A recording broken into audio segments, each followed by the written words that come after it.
नमस्कार दोस्तों। आज मैं इस वीडियो में आप लोगों को तमिलनाडु में स्थित पंबन द्वीप पर जो रामेश्वरम धाम है, हम हिंदुओं का बहुत ही पवित्र तीर्थ स्थान है, उसके बारे में जानकारी दूंगी। देखिए, आज के इंटरनेट के ज़माने में आपको जानकारी तो बहुत मिल जाएगी, हर जगह से मिल जाएगी। बहुत सारे यूट्यूब चैनल है, बहुत सारे गूगल में भी है, बताने का तरीका आप समझ जाएंगे। लेकिन लेकिन मैं अपने अनुभव के द्वारा आपको बताऊंगी कि किस तरह से आप जो है वो अच्छे तरह से दर्शन कर पाएंगे। और अब वहाँ आप गए हैं तो वहाँ कम से कम रामेश्वरम धाम का तो अच्छे से दर्शन आप कर लें। तो देखिए ना, मैं तो IRCTC के थ्रू गई थी और उन लोगों का ट्रेन का जानते हैं स्टॉपेज अलग होता है, और फिर बस से हम लोग गए, कई किलोमीटर दूर है स्टेशन से, बस से जाना होता है। तो इसमें आपको जो है मैं ये बताना चाहती हूँ कि किसी भी साधन से आप जा रहे हैं, चाहे आप ट्रेन से जा रहे हो, हवाई जहाज से जा रहे हो, टैक्सी से जा रहे हो, जिस भी साधन से आप जा रहे हैं रामेश्वरम धाम का दर्शन करने, तो देखिए सबसे पहले तो आप कोशिश करिएगा कि आप जो रामनाथ स्वामी जी का जो रामेश्वरम धाम जी का मंदिर जो है उसके पास ही में कहीं होटल वगैरह बुक करिए, ठीक है। तो इससे कुछ फायदे होंगे जो मैं आगे आपको बताऊंगी। देखिए, रामेश्वरम मंदिर जो है हमारे 12 ज्योतिर्लिंगों में से भी एक है। और हम जो जितने भी लोग हिंदू धर्म को मानते हैं उनके लिए एक बहुत ही पुण्य और पवित्र स्थल है। वहाँ दर्शन वहाँ के करना बहुत हमारे यहाँ जो है वो पुण्य का काम माना जाता है। दुर्लभ होते हैं दर्शन, बहुत भगवान जिनको बुलाते हैं वही लोग दर्शन के लिए जा पाते हैं। तो देखिए, रामेश्वरम धाम में आप जो है सबसे पहले सुबह सुबह वहाँ मणि दर्शन होता है। तो मैं आपसे बता देती हूँ कि 3:30-4 बजे से ही वहां लाइन लग जाती है, क्योंकि 4 से 5 सुबह 4 से 5 के मध्य ही जो है वो आप मणि दर्शन कर पाएंगे। तो ये दुर्लभ, बहुत ही दुर्लभ दर्शन होता है। अगर आप जा रहे हैं रामेश्वरम तो आप अपनी यात्रा इस तरह से करिए कि आप वहां रात को रहिए और सुबह सुबह उठ के आप 3, 3:30, 4 बजे पहले ही जो है लाइन लगा दीजिए, लाइन में लग जाइए, ठीक है। वहाँ लाइन लगना शुरू हो जाती है 3 बजे से ही।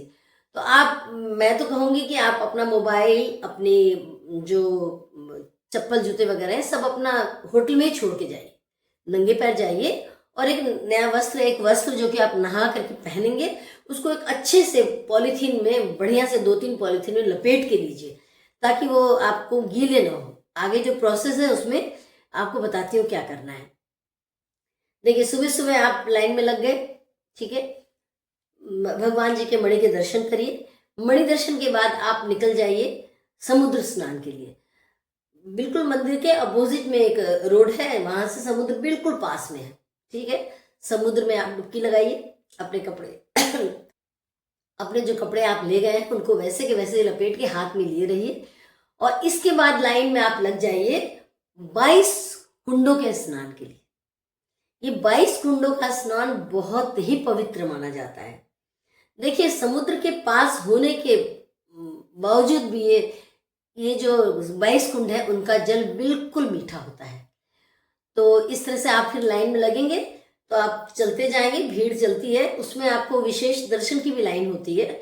भाई कोई चलने में असमर्थ है, किसी को तकलीफ है, घुटनों में मुश्किल है, तो उसके लिए भी अलग लाइन होती है। उसमें आप, मुझे मालूम नहीं है उसका क्या प्रोसेस है, थोड़ा बहुत मुझे ऐसा लगता है कि पैसे देने पड़ते होंगे, पर हम जो आम तौर से लाइन चल रही थी उसमें आपको कुछ भी नहीं लगता है। आप चलते जाइए, 1 2 3 4 करके, आपको झुंड में लोग खड़े होते हैं। और इसके बाद वहाँ पे जो रहते हैं 2-3 लोग कुएं के पास, जो जो भी वहाँ पे सहायक होते हैं, वो लोग बाल्टी से, छोटी छोटी बाल्टियाँ होती, पानी निकालते हैं और आपके ऊपर डाल देते हैं। सबके ऊपर सामूहिक रूप से वो पानी डालते हैं। तो एक तो हम समुद्र से नहा के आए, वहाँ का खारा पानी था।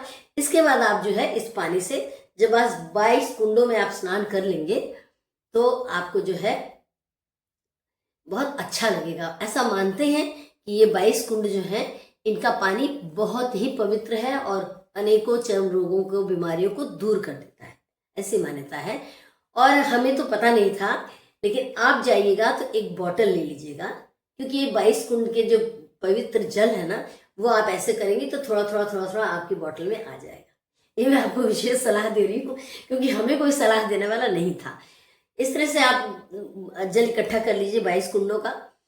फिर क्या करना है कि आपको जाना है कपड़े बदलने के लिए। तो वहीं पे पूरा चारदीवारी बनी हुई है, ढका हुआ। आपको जो है कपड़े चेंज करने की जगह है, आदमियों का अलग है, औरतों का अलग है, लोग बदलते हैं वहीं पे। इन गीले वस्त्रों को आपको बदलना है, क्योंकि वहां साफ साफ लिखा हुआ है कि गीले वस्त्रों में भगवान के दर्शन नहीं करने हैं। आपने जो आप कपड़े लाए थे वो चेंज कर लीजिए, उसी पॉलिथीन में अपना गीला कपड़ा रख लीजिए। इसके बाद देखिए पुनः दोबारा आपको उसी लाइन में लगना है जहां से आपको मणि दर्शन हुए थे। फिर आप लाइन में लगिए दोबारा। तो फिर आप धीरे धीरे करके जाएंगे तो बहुत ही अच्छे तरीके से आपको भगवान रामेश्वरम का दर्शन हो जाएगा। और ये रामेश्वरम धाम की जो है स्थापना कहते हैं कि रामचंद्र जी ने लंका पे चढ़ाई से पहले यहाँ पे शिव जी की पूजा की थी। और इसके बाद वहां पे बहुत सारे स्थल हैं घूमने के लिए, लेकिन मेन रामेश्वरम जी का जब आप धाम का जब आप दर्शन करते हैं ना, तो इसी तरह से करिए। फिर वहाँ के जो पंचमुखी हनुमान जी हैं उनका दर्शन करिए। फिर आप वहाँ से 20 किलोमीटर दूर है वो धनुषकोडी, वहाँ जाइए। एक तरफ बे ऑफ बंगाल है, बंगाल की खाड़ी, और एक तरफ जो है वो हिंद महासागर है। दोनों तरफ से सागरों से जो है घिरा हुआ है ये स्थान। आगे आप जाएंगे तो जो धनुषकोडी है वो देखेंगे। वहाँ पे बहुत अच्छा, बहुत हवा चलती है और पानी की लहरें एकदम आपको जो है इतनी तेज उठती है एक तरफ से कि पूरा रोड पे आ जाती है, और एक तरफ बिल्कुल शांत है। इस तरह से बहुत अच्छा आपको वहाँ दर्शनीय स्थल मिलेगा देखने को। फिर वहाँ पे आप राम सेतु के दर्शन करिए। और इसके बाद वहाँ के जो हनुमान मंदिर हैं वहाँ पे आपको बड़े बड़े पत्थर तैरते हुए पानी में मिलेंगे। आप उठा के देख सकते हैं, वो पत्थर बहुत भारी हैं और फिर भी वो तैरते हैं। तो ऐसी मान्यता है कि वो वही पत्थर है जिनसे रामचंद्र जी की सेना ने समुद्र पार किया था। तो ये सब हमारी मान्यताएं हैं। और मैं कहूँगी कि आप दर्शन करने जाइए। या आप में से कितने लोगों ने जो है वो मणि दर्शन किए हैं और रामेश्वरम जी का धाम का जो है रामेश्वरम गए हैं, और ये चीज़ें जो मैंने बताई हैं, 22 कुंडों का स्नान, समुद्र स्नान, फिर ये जितनी दर्शनीय चीज़ें हैं वो आपने देखी हैं, मुझे कमेंट में ज़रूर बताइएगा। और कितने लोग ऐसे हैं जिन्होंने मणि दर्शन नहीं किए हैं। अगली बार अगर आप जाइए तो ये ज़रूर करिएगा। मैंने ये वीडियो आप लोगों की जानकारी के लिए बनाया, मैंने अपने अनुभव आपको बताए। आप लोग भी कमेंट में अपने अनुभव ज़रूर मुझे बताइएगा। कुछ ऐसी बातें जो मुझे नहीं पता होंगी कि अगली बार मैं जाऊं तो मैं भी वो सब देखूं, जितने दर्शनीय स्थल हैं वहाँ के। और मुझे तो बहुत अच्छा लगा वहाँ जा करके। आप लोग बताइएगा कि आप लोग किस साधन से गए थे, कैसे गए थे और आपकी यात्रा कैसी रही। अगली वीडियो में मैं आप लोगों को एक और दर्शनीय स्थल के बारे में बताऊंगी। तब तक के लिए नमस्कार।